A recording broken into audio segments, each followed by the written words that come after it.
The Mike Babcock article with The Athletic. Now, obviously, there are, as I mentioned earlier on the show, some pretty emotional reactions to this. And Pierre LeBrun sort of, interestingly enough, highlights certain parts. What do you want to hear about with an interview with Mike Babcock? Well, you want to hear his side of the story. Some people don't. You want to hear his side of the story on what he has to say about himself, right? That's the goal. So he actually highlights in the article the Mitch Marner, the Johan Franzen, and stuff like that. And what I'm not going to do is go through the entire article like people do and go, well, let's scan through this. I want to take a couple pieces. Okay. First thing is the Mitch Marner incident. Well, here, and let me say it. So Pierre LeBrun is being accused of writing basically a puff piece and like a PR. Well, I do want to talk about that. I do want to talk about it, but I want to. Oh, you do? Okay. Until you hear this. We'll wait. Let Adam set it up. Does Adam know what he's doing? Did we discover that while he was gone? Shit. Okay. Sorry. So I just want to take you through these pieces first, and then I want to discuss exactly what you mentioned there, Steve. So with regards to the quote about the Mitch Marner incident, here's what Mike Babcock had to say, according to the Pierre LeBrun article on The Athletic. So Mitch was in my office. We were talking about work ethic. I asked him where he ranked on the scale, and that was no problem. That was just a private thing. It was a good meeting. Mitch left, and then I was meeting, I'm pretty sure it was with Tyler Bozak afterwards. Bozy was an important part of our team. What I ended up doing, and I made a big mistake, I knew as soon as I did it, when we were talking about competing, I said, well, look where Mitch ranks it. As soon as I did that, he saw the list. I knew I'd made a major mistake. After the meeting with Bozak, I went right into the dressing room. I grabbed Mitch and said, Mitch, this is what I did. I screwed you here. Babcock said he offered right then and there to Marner to air out the coach's mistake with the team. Marner declined. And you got to remember, Mitch Marner's like 18 when this happened. But for those who said Babcock went into the dressing room and posted Marner's list up for all to see, that's not true, Babcock said. He said, now, in saying that, what I should have done in hindsight is I should have stopped everybody and said, this is what I did to Mitch. I screwed him. Now, he didn't want to make a big deal of it, but I could have made a lesser deal of it. But for anyone to think Mitch Marner and Mike Babcock didn't have a relationship or Mitch didn't play great for me or anything like that, they're sadly mistaken. He does go on to say that there might have been Bozak that leaked the information to the room. What? So it's Bozak's fault then? Well, it's okay. So this is what I don't want to. Now, sorry. Before I go off on that too much, where do you get that impression? I get the impression that because again, can you read the Bozak part again? Just one more time. There is we talked about this last show. There's a stank on it. Okay. So now in saying that, so he says, I'm just trying to pick out the Bozy part. Well, as soon as I did that, he saw the list, as in Bozak saw the list, and I knew I'd made a major mistake. After meeting with Bozak, I went right into the dressing room. I grabbed Mitch and I said, Mitch, this is what I did. I screwed you here. Babcock said he offered right then and there to Marner to air out the coach's mistake with the team. Marner declined. But for those who said Babcock went into the dressing room and posted the list up for all to see, that's not true, Babcock said.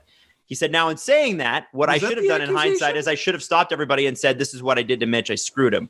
Now, he didn't want to make a big deal of it, but I could have made a lesser deal of it. But for anyone to think that Mitch Marner and Mike Babcock didn't have a relationship or Mitch didn't play great for me or anything like that, they're sadly mistaken. So low-key, Babcock is saying Bozak told everybody in the room about the list. Well, because how else did it get out? Interesting. How else would it have gotten out? That's shady. I don't know. Well, what I didn't like, and I said this last show, is, well, that was a private thing that he threw in there with Mitch. Buddy, you were the head coach of the Toronto Maple Leafs. Nothing's private. Do not rely on that. And don't rely on something that is now, is leaked to the entire room. Yeah, friggin' A right. You should have gotten in front of it and said to the entire room, this is what I did. Mm-hmm. This is what I did. But, so we talked about this. And like I've said, is what Mike Babcock did to Mitch Marner, by all accounts, is it so bad? I think it's bad. It's bad and he shouldn't have done it. Is it so bad that he should never coach again? I would have serious questions at the NHL level that if that's how you're motivating people. I would have serious questions. But that's not the question. Right. It's the question. Right. The question's not, would you hire him? I wouldn't. The question is, should he be allowed? And what I came away with is he should probably be allowed. I don't want my team doing it though. But sometimes we get so passionate about that story that we forget about all the other ones. Right. The Modano thing, that's an annoying thing. The other stuff I've heard, the Jeff O'Neill screaming that he's a bad guy from talking to players. So can I interrupt you on this one? Sure. Johan Franzen. It's the worst one. It's the worst. He went to a center for vets with PTSD. So let me read the quote about Johan Franzen because he addresses it. And this, Steve, to push your point forward, I want to read this and I want to get your thoughts on it because I think you're going to have some thoughts on this. I think you're going to have some thoughts. How about that for maybe work? 31? No, 32. No. So can you imagine having someone say that? This is what Mike Babcock had to say about Johan Franzen. It's not a good start. Can you imagine having someone say that about you when you've been involved in mental health as much as I have? Now, I have reached out to Franzen. That's not going to make anything go away. It doesn't matter what I perceive. When you're talking about this kind of thing, if the person, whether it's a coworker, your spouse, your student, if they think that's the environment, that's what they're feeling. Now, I sure wish I would have known about it then, and I could have done something about it. Besides apologize, there's not much I can do about it now. But does it sting? Does it hurt? Absolutely. Your whole plan as a coach and as a parent is to provide the best opportunity for everyone to be the best they can be. And that's what you do to have success. And you can't have success year after year in any league without a good environment. It just doesn't happen. Now, can you guys run over the Johan Franzen incident one more time? Go ahead, Steve. Well, if I'm remembering correctly, so he battled some pretty terrible concussions. Yes. And basically just the long and short of it is Babcock had his targets, and it was often the quiet guys in the team. Mm-hmm. And the more those guys left the team, the more Franzen became the target. And basically he just didn't want to go to the rink anymore. Yeah. Didn't want to get on the ice. And that's a guy who should still be playing. But because of everything he's been through, he can't. So, and to add some more to that, it talks too a little bit about, there's a Spit and Chicklets episode where Chris Chelios alleges that Mike Babcock verbally assaulted Franzen during a playoff series with Nashville. And Franzen said in an interview with Expressen, which is a Swedish interview that we've also been featured in, believe it or not, called Mike Babcock a great coach, but a terrible person and a bully. Man, and so you do a recurring piece of criticism here is, well, my coach screamed at me and we won blue. Bro, I promise you, I do not care what your AA coach when you were 14 did that helped you get some high school championship, as if it's applicable to the NHL level. You know what I mean? I'm always getting tweets from these people. Well, I played at a high level, bro. It's like I'm sorry, but let me just throw this out there. If you played at double or even AAA, that's not really high level hockey. High level hockey is junior A, junior B, OHL. Sorry, it's just not. It's high for me. Well, it's high for me too. I didn't get past single A. But don't pretend unless you are like high level is semi-pro or junior, just below. That's high level. But I'm not trusting you to remove one of my kidneys because you used to work at a deli. There's levels to this. Yes. You know what I mean? You went home to your parents. This wasn't your paycheck. So there's that. But for all of you, this isn't a bunch of bleeding heart, kids these days. This is Chris Chelios saying that he did that. And Jeff O'Neill and other, older school guys who I've spoken to. You look at Mitch Marner and you go, oh, he was just being a whiny kid. That's one guy. One story. Mike Modano can't stand this human being. Jeff O'Neill and his friends can't stand this human being. Other people I've spoken to. Keep it going.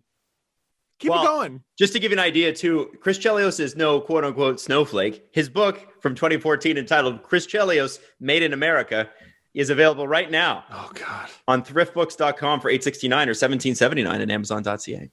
Yeah. Well, Chris Chelios, made in America. Made in America. Chris Chelios. I always love that book name. I just think that's amazing. What's the picture on the cover? It's him with the Stanley Cup in Detroit. So be draped in a bald eagle. Yeah. Well, what's funny is that anybody from the United States could technically write a book about themselves and say "Made in America." Made in America. That's what's so funny about that title. It's just like, yeah, and 360 other million people. But okay, you know, like I don't. Anyway, sorry, we're getting off track here. Well, which is what we do, of course. Stop making excuses for this guy. Stop acting like all he did was he yelled a few times. No, he didn't. We're not talking about Bruce Boudreau, going, oh, you guys and blah, blah, blah, blah. Even John Tortorella, like that guy, he's a screamer, but like, I don't know if he's like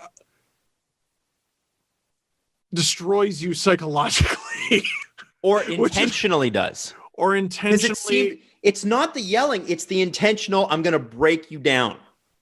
Yeah. Over time. There's something gross here, man. There's something gross here that does not feel right. It doesn't pass the test.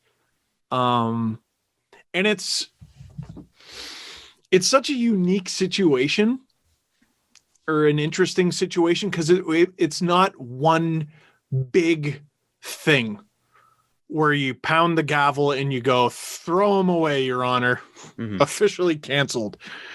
It's this guy's getting like a lifetime achievement award of beat it. Yeah. You know what I mean? He's not being canceled. Well, and there was quote unquote canceled for one thing he did. When this happened, there's a lot of people that said, well, there's a lot of coaches that players don't get along with. Yeah, but there's not a lot of players coming out and saying I went to a center for PTSD after I had this coach. There's a difference. Like, let's not conflate two different things here. I have many bosses I didn't like, and I'm sure they didn't like me either. Not many bosses, a couple bosses. But it doesn't mean that I would say, I don't even have anything bad to say about them these days. Like, they were not abusive. We just didn't agree. If you listen to the way older hockey guys talk about Mike Keenan as coach, none of them will say he's a bad coach, but it's always with the flavor of, yeah, but I'm glad he's in Russia now. Yeah, almost like I don't wish him well. Yes. And maybe you don't have to. Well, and the other thing, gets results. You're acting like the only coaches to ever win the Stanley Cup were total assholes. Like, that's the only way to win. The only way to win is to freaking just psychologically assassinate everyone on your team. Everyone. Franzen said it wasn't just players too, which bothered me. Not that you should be doing it to players, but he made it sound like it was employees as well. Now, I didn't hear that coming out of Toronto, but it sounds like that was potentially a thing that happened in Detroit. It's ugly, man. It's ugly. That brings us to another issue that Steve sort of broached as we were entering the subject. And that is that there were a lot of people who said this seems like a PR piece for Mike Babcock. There's a lot of people that criticize Pierre LeBrun for writing the article because he didn't push back on Bab's answers hard enough. And if you read the article, he gets specific with the Mitch Marner story, doesn't get specific at all with the Franzen story, doesn't address anything specifically, which I found only talks about his feelings. Yeah. He only talks about his feelings about it. Exactly. And I think when people are like, well, this reads like a PR piece for Mike Babcock, if that's the case, number one, it doesn't look good on Mike. Yeah, if that's the case. If that was Pierre's mission, he failed. Yeah, this doesn't make him look better. None of this makes it look good. I didn't see a lot of reaction that was like, bring on Mike. Great. Good. Oh, yeah, Give me some more Mike. Wish he was still here. Not at all. There's not even, like, you don't read it and go, well, I'm sympathetic to this guy now. He certainly is sympathetic to himself. But I didn't get the sense that when I read that article, I didn't feel like I didn't feel any sort of like, oh, Mike's trying to repair his PR. I thought this doesn't make him look particularly much better than we thought.